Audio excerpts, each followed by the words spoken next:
안녕하십니까. 제16과 분단체제론과 한중수교의 문제점, 분단체제론의 문제점.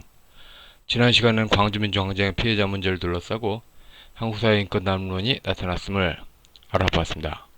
광주민주항쟁 중심 기억과 가까운 쪽에서는 좌파 항쟁사 피해자 문제를 내세우며 그 피해자가 혁명사 문제에서 인권 수사로 나타났으니까 인권 수사를 말하면 혁명사가 복원된다. 혁명사 복원을 시도했습니다. 우파에서는 북한 인권을 주장했습니다. 그러나 인권 담론은 당시의 일반 국민에게는 보편 인권이라 믿었지만 사료 속에 포함된 지식인의 편에는 연고운정주의 시각이 뚜렷하게 존재했다고 보여집니다. 그러니까 그 시민 민주주의가 있을 거라고 한국 국민하고 서구 사람들은 봤지만 자료는 거짓말하지 않지 않습니까? 자료는 거짓말하지 않지 않습니까? 그 당시에 사람들의 착각이 존재해도 실제는 달랐다. 한국 국민과 서구 엘리트는 정말로 인권을 다루는 시각을 가지겠거니 했고 한국의 지식인들은 그 시각을 이용하려 할 뿐 연구자들의 문제에 치우쳤다는 이야기입니다. 이번 시간에 다룰 내용은 분단체제론과 한중수교의 문제점입니다. 유불선이 혼합된 남북한자익주적의 주권론을 내세우고 그것을 한중수교를 통해서 후원을 받으려는 큰 전략이 있었던 것입니다. 국가주의 세력은 광주민주항쟁의 강경 진압을 통해서 1인 통치권 시스템을 지켰습니다.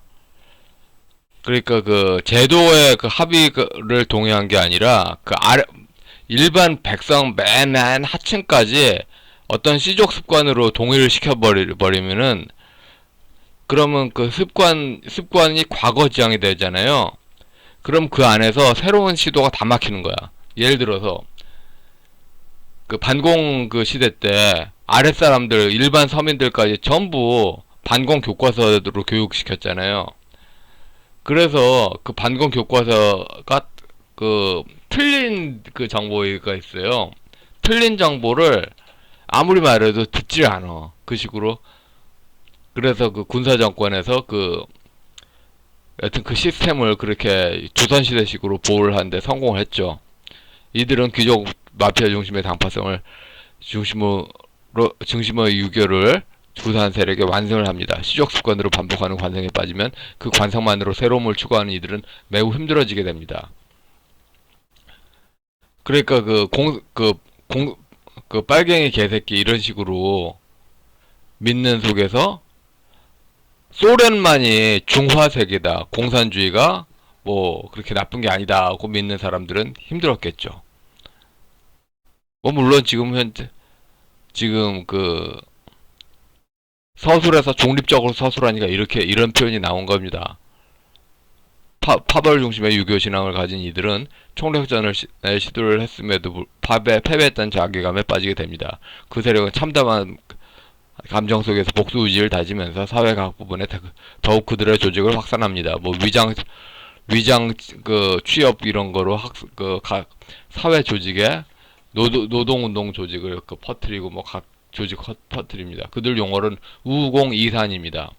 요즘은 사이비 종교가 정통교 조직을 엎어버릴 때 이 용어를 쓰고 있습니다. 대학 학생운동의 이념 학습은 반공주의가 규제했던 마르크스 레닌주의, 김일성 주체 사상의 공부까지 확산됩니다. 학생운동은 노동조합 운동에 운동가를 파송했습니다. 바탕신앙은 밀란신앙의 사회조직화에 대해 외형은 민주주의를 구현하는 학생운동, 노동자들의 권리를 주장하는 노동조합 운동의 모습으로 나타났습니다.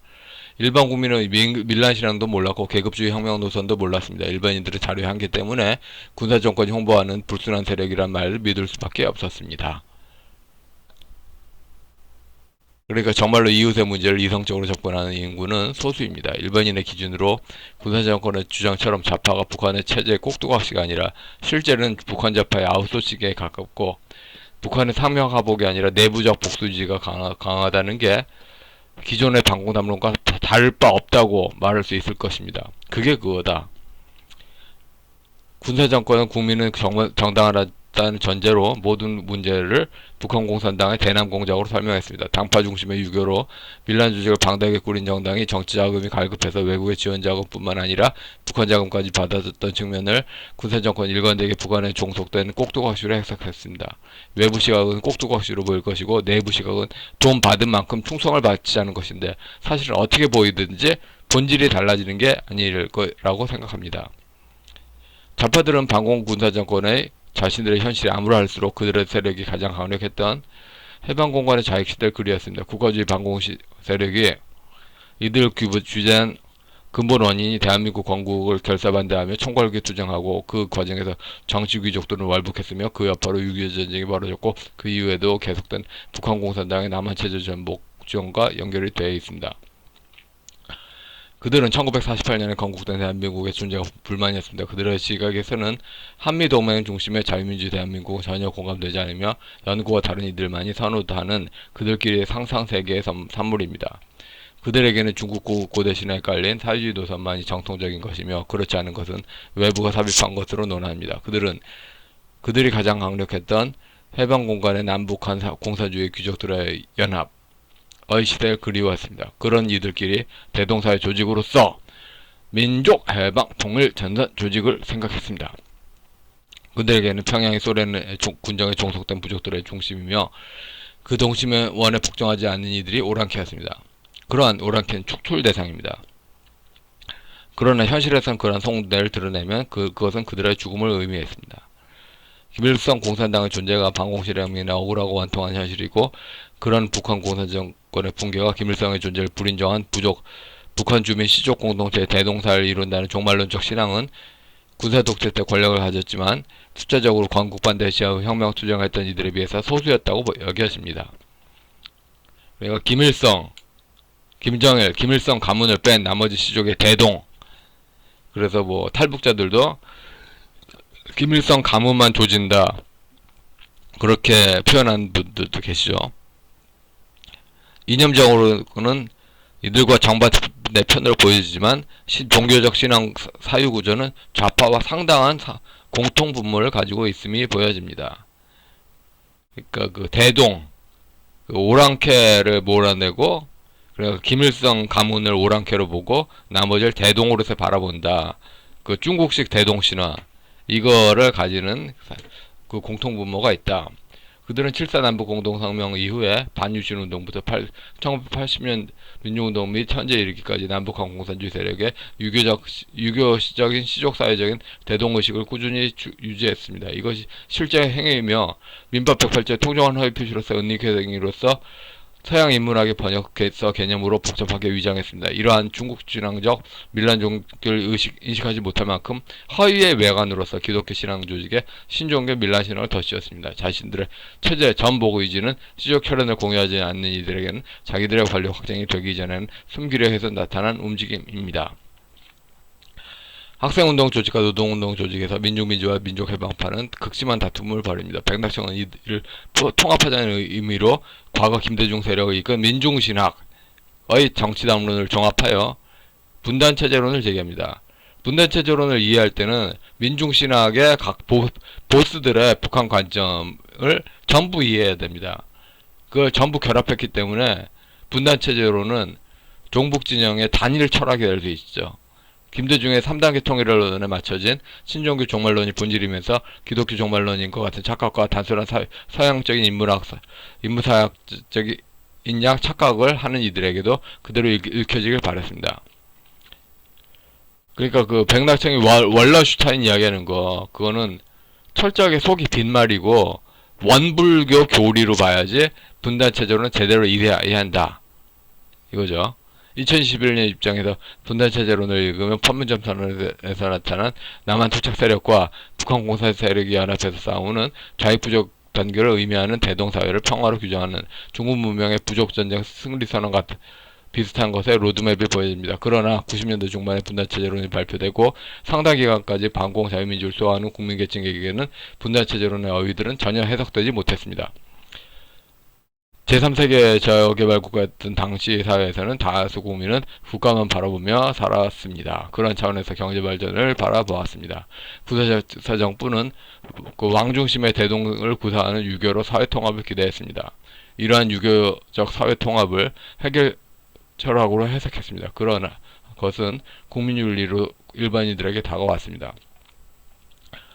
귀족마피아 당파 중심의 유교를 가진 이들도 대동신앙을 내세웠으나 이들은 대한민국 붕괴를 지향합니다. 1930년대 독일 파시즘 반유대주의처럼 부족 혈연을 달리하는 이들의 징후적 배제 논리가 존재하는 것입니다. 반공자유민주 공교육을 받은 젊은이들이 있던 제약가에서 그들의 활동 범위를 넓히기 위해서는 건국반대 운동 중심, 부족 중심의 대동사를 정반대 쪽인 건국세력 중심의 대동사의 마인드를 착각하는 착각이 광범위하게 일어나는 것이 필요했습니다. 남북한 공산 세력 중심의 연합을 기대하는 것이 그들에게는 해결 철학 중심으로 표현되는 유교적 대동신앙의 구형이었습니다.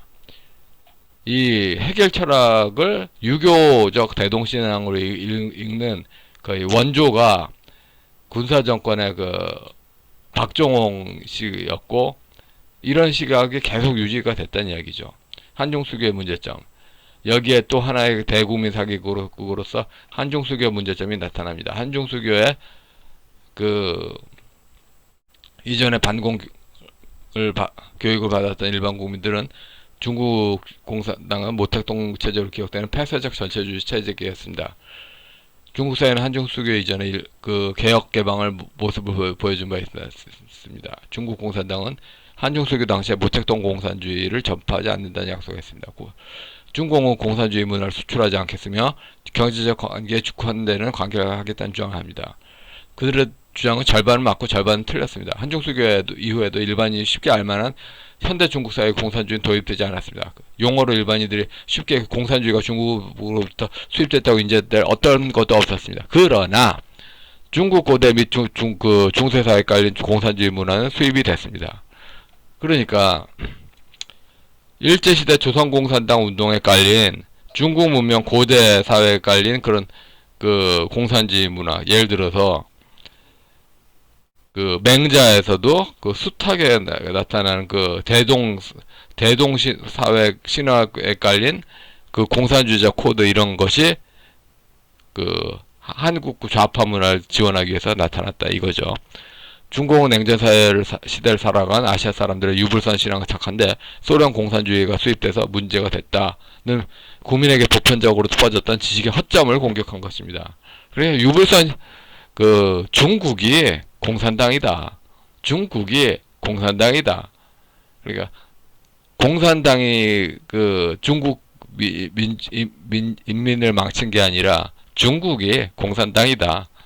이거를 중국 한중수교 이후에 가르쳐 준 거죠. 중국이 공산당이다. 중국 그 의미를 생각하면 공자학원을 이해가 하는 겁니다. 중국 공산당은 개혁 개방을 주장하며 서방사회를 받아들일 것 같은 모습을 연출했습니다. 그러나 그들의 모습은 홍콩을 흡수하기 위해서 그동안 홍콩을 지배했던 영국을 향한 보여주려는 자세였을 뿐입니다. 일국양제를 통해서 홍콩을 병합하기 위해서 국제사를 향해 과거와 다르게 변한 것 같은 모습을 보여줘야 했습니다. 이거하고 거의 그 분단체제론 세력, 고려연방제를 번안한 세력이 그 딱 붙어있는 그 서로 모방하는 관계죠. 왕 중심의 통치 구조를 통해 반공 군사 정권을 지배한 영남 유교 세력은 인간성 중심으로 유교를 해석했습니다. 그러니까 유교는 권력 투쟁이 아니라 인간 예의 중심이다. 이렇게 중국 사회는 그런 유교 잔재가 있는 줄 알았고 그들의 개혁 개방 중에는 그런 면이 확대된다고 믿었습니다. 귀족 마피아 당파 중심으로 권력 관계로 유교를 해석한 쪽에는 중국 공산당이 변하지 않았으며 변할 생각이 없을 것이라는 점을 알고 있었다고 여겨집니다. 한중수교 이전에 한국에 있는 중국 전문가들이 책을 보면은 상당히 친모택동파가 많았어. 그 이전부터 많았어. 한중수교 당시에 그 중국 그러니까 친모택동파로 해석될 만한 그런 그런 학자가 아닌 학자들, 그런 사람들은 좀 다수였지만 한국사회에서 먹물의 최고 상층은 친중파 엘리트더라. 한중수교 당시부터 한중수교를 추진하는 지식권력 쪽에는 친중적인 엘리트가 있었고, 그들은 홍콩의 일국 양제와 분단체제로 연결시키는 의지가 분명히 있었습니다. 이들은 중국 공산당이 하려고는 북한 공산당이 추구하는 고려연방제에 맞추어 한국 사회를 일국과 이체제로 만들려고 했습니다. 서양 공산주의는 서양 고대 문화를 신화를 사용했습니다. 1990년 이전의 방공 교과서는 한국 공산주의가 서양 공산주의 일원의 수입품처럼 설명했습니다. 일제시대 문명이었던 우인중계층이 서양 공산주의가 깔린 서양 고대 신화를 이해했을 가능성은 제로에 가깝습니다. 한국, 중국, 일본의 공산주의 운동사는 중국 문명의 고대 문화가 깊은 상관성을 가집니다. 그러니까 그 한국, 중국, 일본의 공산주의 문화는 유럽의 공산주의 문화가 수입된 게 궁극적으로는 아니다. 설령 뭐 유럽 공산주의 내용을 말했어도 제대로 이해하고 하는 게 아니다. 군사 독재 근대화 정치를 통해 바라보는 일본과 그 대만 유교가 전부로 알았던 유권자층을 상대로 그러한 유교 가치를 구현하는 것이냐 하면서 중국 공산주의와 북한 공산주의에 깔린 중국 고대 신화 얽힌 것을 휘파하려는 의지가 한국 한중수기였습니다. 중국은 공산혁명사에서 사도 공과점이라고 하여 한때 공자와 맹제 사상을 억압했습니다. 그러다가 중국 공산당 자기의 공산주의적 신앙체계가 공맹사상의 연장선에 놓여있음을 깨닫게 됐습니다. 그 이후에 중국 공산당은 자신들의 고대 사상 문화를 중국 공산당 정당화에 이용했습니다. 중국 공산당이 수출하는 공자와 권위 계급혁명의 투쟁의 용어가 하나도 없다고 해도 중국 공산당의 국제사회 지배 헤게모니 구사 책략으로 사용되는 것도 이러한 이유에 있습니다. 1928년 이후에 그 일제시대 공산주의 운동사는 소련 지령에 따라서 한반도 공산당 운영이 중지가 됩니다. 그 이후에 한국 공산주의 세력은 중국 공산 세력에 종속이 됩니다. 동아운동이 일본군에 의해 패배하게 된 이후에 소련 접경 경지대로 옮겨와서 소련 공산주의를 바라보던 흐름이 존재했습니다.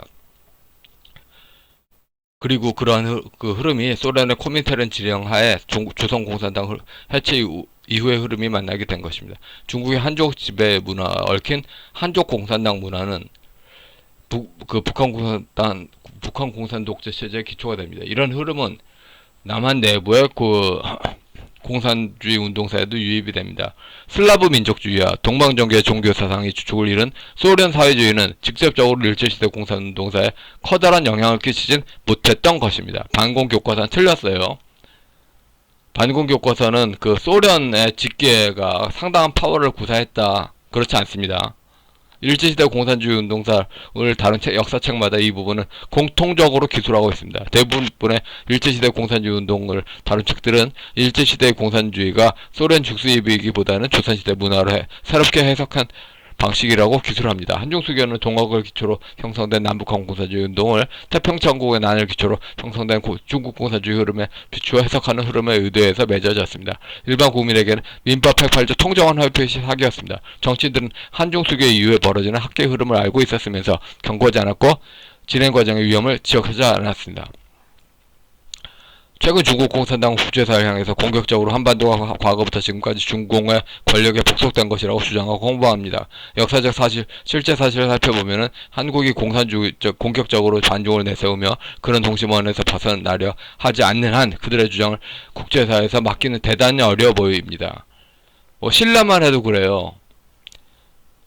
그 신라의 그 지배적인 사람들이 중국하고 연결된 그런 역사가 있죠. 그런 사료들을 꼭 중국인이 아니래도 미국의 중국학이 바라볼 때 중국에 종속적으로 해석하는 그런 자료들이 있어요. 그러니까 중립적인 미국의 중국학자 눈에도 신라시대가 매우 친중적으로 보인다. 그런데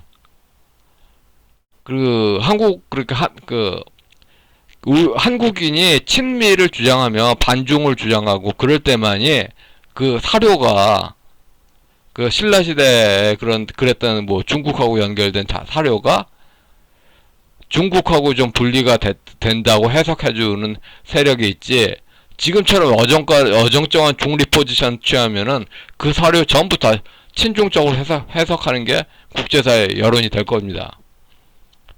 친미 반중하지 않으면은 신라시대까지도 신라시대, 고려시대, 조선시대 다 중국이 해먹겠죠. 어떤 여당 정치인은 계속 친중을 강화한다고 하는데, 그러면은 과거부터 쭉 한반도는 중국이 지배했다. 이런 식으로 해석하는 거, 키우는 거 셈이 됩니다. 그나마 귀족들이 뭔가 챙겨 먹으려면은 철저하게 중국 시각에 반대를 해야지. 귀족이 뭔가 챙겨 먹지 아니면은 다 중국이 해먹겠지. 실제로 중국인들이 중국 중화주의를 바라볼 때 한국의 고대사와 중세사에는 그렇게 보일 수 있는 역사적 사실이 존재합니다. 한국인들은 그 사료를 그런 식으로 해석을 하지 않지만 하나의 사료가 있을 때 다양하게 해석이 가능하지 않습니까? 한국인들이 그런 해석을 하지 않는다 하더라도 아까 말씀드렸듯이 미국의 중국학자가 그런 식으로 해석을 한국과 중국하고 상관없이 학문의 자유로 스스로 한다면은 세계사회도 마찬가지겠죠. 건국반대운동 세력은 중국共产党의 국력이 커질 때 기다려서 한중소교 때는 중국이 별 볼 일 없었어요. 근데 기다린 거죠. 인구를 믿으면서 남북한 이란 흐름에 집어넣으면서 서방사회의 영향력을 끌어내린 전략을 세웠던 것입니다. 추천도서 송영배 중국사회사 상사, 이것도 90년대 나온 책이죠. 이 책은 조갑식 기자님께 추천을 드리고 싶습니다. 송영배 교수가 독일 유학을 하면서 그러니까 독일에서 유학을 했는데 그 독일의 중국학이 상당한 수준이다. 수준이 굉장히 높았습니다. 그리고 중국의 유토피아 사상, 이게 대동세상이 중국 공산당 당의 정당화다. 중국의 천년왕국, 이거는 태평천국교가 중국 공산당의 계급투쟁의 바탕신앙이다. 미션: 중국 종교 유불선으로 우회한 공산주의 문화는 중국 문명의 중심인가 변방인가. 그러니까 모택동 공산주의는 그러니까 중국이 공산당이냐, 모택동 사상이 중국 문명의 중심인가 변방인가, 중국이 곧 공산당인가, 아니면 공산당은 중국 문명과 분리가 된 불법적인 지배체제인가. 자신의 생각을 이야기해 봅시다. 미국은 중국이 수출하는 중국 문화가 중국 공산당의 정당화를 단정합니다. 그러나 한국 사회의 요직을 차지하고 있는 동학에 연결된 귀족은 인정하고 있지 않습니다. 중국 사회 바탕에는 그렇지 않은 문화가 있다는 주장입니다. 그러니까 미국은 이제 공자학원 설결해서 중국 자체가 공산당이다. 미국 시각은 이거고, 그리고 천도교 관련 세력은 중국이 공산당이다 해버리면은 천도교 문화 자체가 공산당 시다바리 종교가 되는 거죠. 천도교, 원불교, 대종교, 증산교 다 중국 공산당 시다바리 종교가 되니까 이걸 부인하고 있는데, 저는 미국 시각이 맞다고 봅니다. 예, 여기까지 하겠습니다.